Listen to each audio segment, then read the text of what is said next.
Ada yang meminta tanda juga, dan itu di perjanjian baru, tadi perjanjian lama. Perjanjian baru, maka timbul pertanyaan, mengapa rasul-rasul saat itu membuang undi saat memilih pengganti Yudas? Masih ingat peristiwanya? Kita akan lihat di dalam Kisah Para Rasul pasal pertama ayat yang ke-23 sampai 26. Perhatikan baik-baik.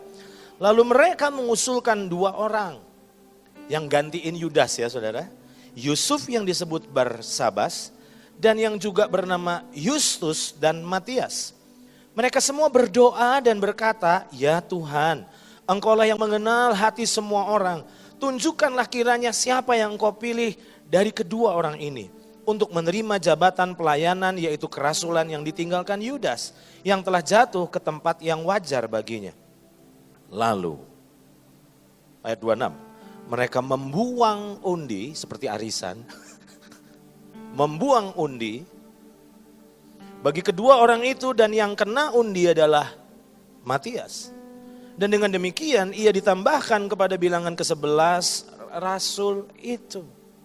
Mungkin kita berkata gini, bukankah itu juga ada dasar Alkitabnya? Pertanyaan saya lihat konteksnya.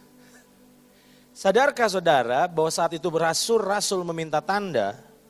Karena Roh Kudus belum turun. Di dalam Kisah Rasul pasal yang pertama, Roh Kudus belum turun masalahnya. Di Kisah Para Rasul pasal 1, karena Roh Kudus belum turun, maka waktu mereka cari kehendak Tuhan, mereka harus buang undi.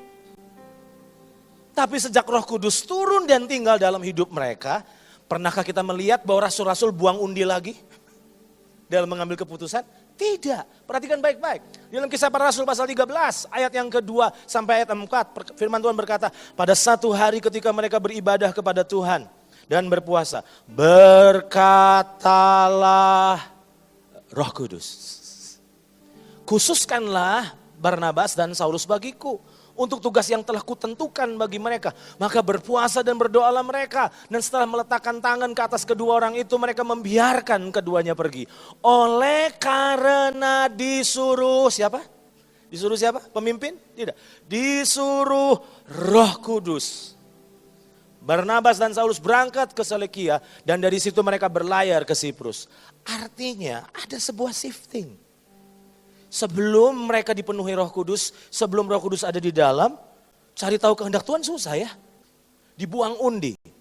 Tapi sejak Roh Kudus tinggal dalam hidup mereka, mereka nggak perlu lagi pakai tanda-tanda.